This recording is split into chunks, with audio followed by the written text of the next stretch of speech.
What are you looking for in a new smart TV? 4K picture quality? High quality and immersive sound? A sleek design? All of those are givens, but only the new Roku Pro Series has all of those and the Roku streaming experience, an award-winning OS. Get fast, easy access to all your apps like iHeart, where you can stream all your favorite music, radio, and podcasts all day, and regular all-inclusive trips to Roku City. The new Roku Pro Series, a smart TV built by the streaming pros. I'm Rodney Williams. And I'm Travis Holloway. Welcome to the Wealth Break Podcast, a real conversation about finance. Let's be honest, building wealth doesn't look the same for everyone. I feel like sometimes being broke is a cycle and that we might have to revisit that. And we're not stopping at success stories. What happens when it doesn't go right? How do you cope with it? Because wealth isn't just about money. It's about creating a life where you thrive and help others do the same. Listen to the Wealth Break Podcast on the iHeartRadio app.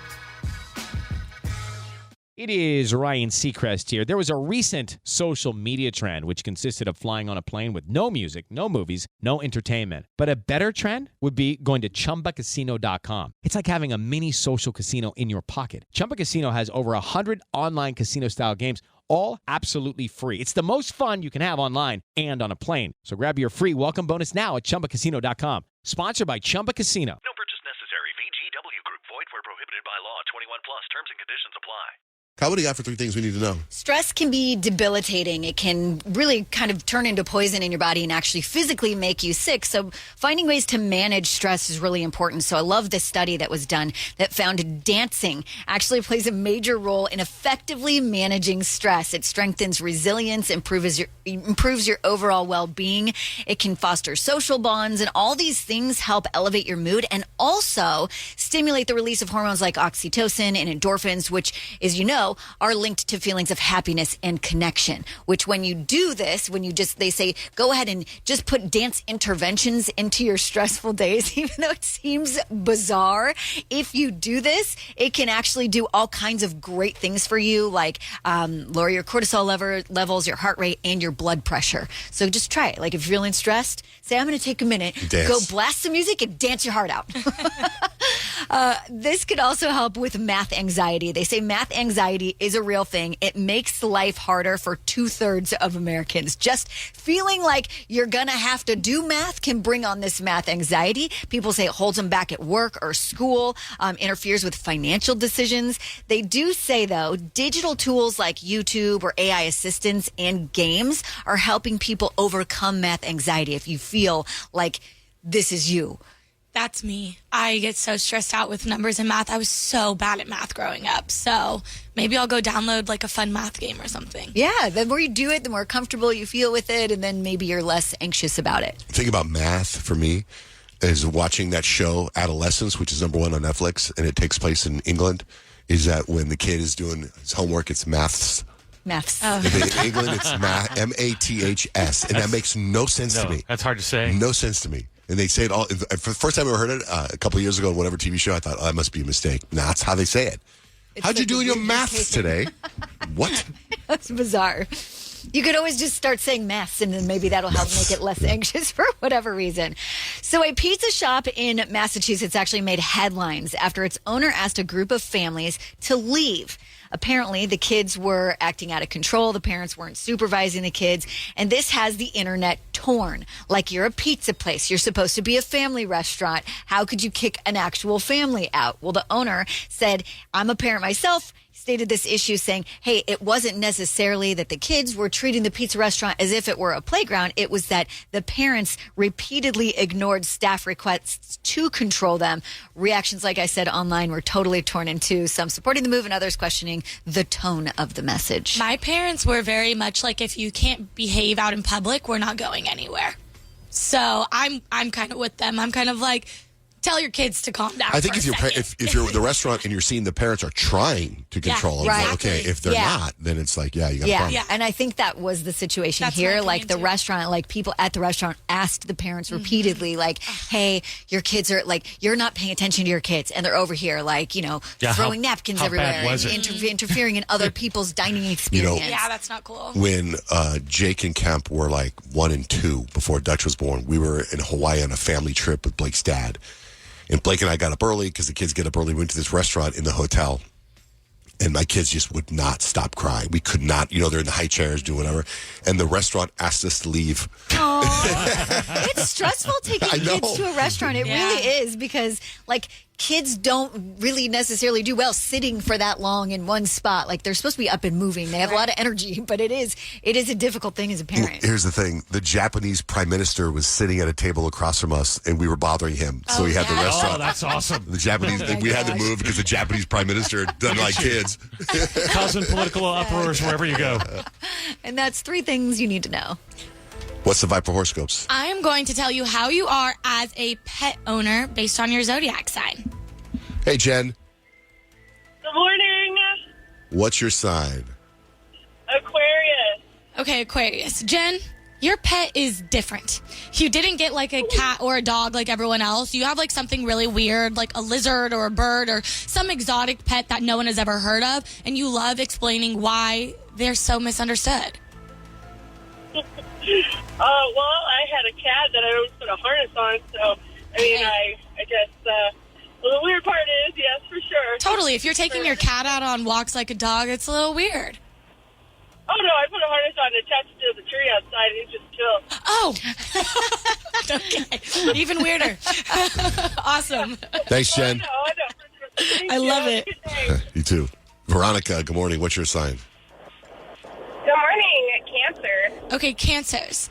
This isn't just a pet. This is your child. You tuck them in at night. You sing to them. And if anybody says anything slightly negative about them, you will be throwing hands. They could literally destroy your entire couch. And you'd be like, oh, it's okay. You're so cute. That is accurate. That is 100% accurate. That is my sister. She's a Cancer, and she used to chop up. She still does. She spoon feeds her dogs. Crazy. Yeah, it's ridiculous. She'll send me. It's just ridiculous. She's Only the finest silverware for every stuff. All right, Veronica, drive safe. Thank you. What's up, Mike?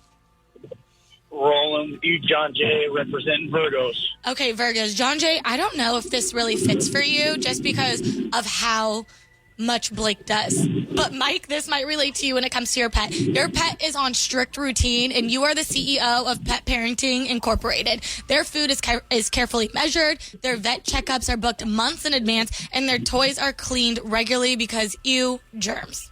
Not me. No, that's my wife to a T. That's my wife. Not me, though. What sign is your wife? She's an Aquarius. Oh, okay. Mine's an Aries. In fact, her birthday's Sunday. All right, Mike, take care. My wife is exactly what you just said. Yeah. The way she feeds our dogs, whenever I feed them, she puts one little half a scoop or something in for the dogs. I'm scooping it up. I'm loading it up. Yeah, let's go. Buffet style. Yeah. In fact, yesterday, so our most recent dog is Pablo that we adopted from Kyle's father-in-law. And he's an amazing dog. He's a Bernie Doodle mix something. Amazing dog, but that dog pissed me off so much yesterday. Why? So when I was a kid growing up, we had this little poodle, and the poodle listened to everything my dad said, and the poodle loved my dad. And whenever in the beginning, when the poodle did something wrong, my dad would tap it on the nose and go, no, like that, no. And then the poodle listened. I've never done that to any of my dogs. This freaking Pablo dog yesterday, Blake was on calls all day yesterday, and I was getting kind of pissed because it was 5 and I want to eat. So I angrily started to make hamburgers. And then I made 4 hamburgers, and I was going to eat all 4 of them. But I ate 2 of them, and I thought, all right, I'm going to save these 2 for her. So now I've changed my mindset. Now I'm like, all right, I made dinner for you too. Right? So I put the 2 hamburgers on a paper plate, and I went into the pantry to get aluminum foil. When I came out, Pablo had taken the hamburgers and knocked them down. Oh. I got so mad. Oh, no. So I grabbed his nose and tried to do what my dad did, and I went, no. And I felt terrible. Oh. He went the dog's never had anything bad happen in his life or anybody ever scold him. He just lives his life. He does whatever he wants. And I hit him on the nose no, bad dog. And you could see it. It was terrible. Poor guy. Stupid dog ate my hamburgers. And then I didn't have a time ever to tell my wife, I made you hamburgers too. Anyway, bummer. Shanae, good morning. Good morning, it's Shanae, the Gemini. Hey, Shanae. Okay, when it comes to your pets, you have full-blown conversations with them. You are giving TED Talks, asking them for life advice, and then getting shocked when they don't answer. You also definitely gave them at least 3 different nicknames that make no sense. Absolutely. That was so funny because I will do that. I love those kind of dog parents or pet parents when they're just talking to their pets like they're kids. So funny. Absolutely, because they get it. They're part of the family. They have an opinion, too. That's right. They know. They speak English. You know they do. All right, Shanae, have a great day. You too, bye. Stella, Hello, good morning. what's your sign? Taurus. Okay, Taurus. Your pet lives better than most people. They have multiple beds, gourmet treats, and a daily massage. You have seriously considered getting them matching pajama sets with you. And let's be real, if anyone deserves luxury, it's a Taurus's pet. Exactly. All right, Stella, have a great day. Thanks for listening. All right, bye-bye. If you missed any of your sign, if it wasn't posted, it's posted right now on our website, johnjaneRich.com. Have you ever wondered what it would be like to have supervision, enhanced hearing, extraordinary reflexes, to be, dare we say, superhuman? Well, Roku's new Pro Series TV can't do any of that for you. But with a 4K screen, side-firing speakers, and a blazing fast refresh rate, it'll sure feel like it. Elevate your entertainment using all your favorite apps like iHeart and play all your music, radio, and podcasts with the new Roku Pro Series. Your senses aren't better. Your TV is. I'm Rodney Williams. And I'm Travis Holloway. Welcome to the Wealth Break Podcast, a real conversation about finance. Let's be honest. Building wealth doesn't look the same for everyone. I feel like sometimes being broke is a cycle and that we might have to revisit that. And we're not stopping at success stories. What happens when it doesn't go right? How do you cope with it? Because wealth isn't just about money. It's about creating a life where you thrive and help others do the same. Listen to the Wealth Break Podcast on the iHeartRadio app. Ryan Seacrest here. When you have a busy schedule, it's important to maximize your downtime. One of the best ways to do that is by going to ChumbaCasino.com. Chumba Casino has all your favorite social casino games like spin slots, bingo, and solitaire that you can play for free for a chance to redeem some serious prizes. So hop on to ChumbaCasino.com now and live the Chumba life. Sponsored by Chumba Casino.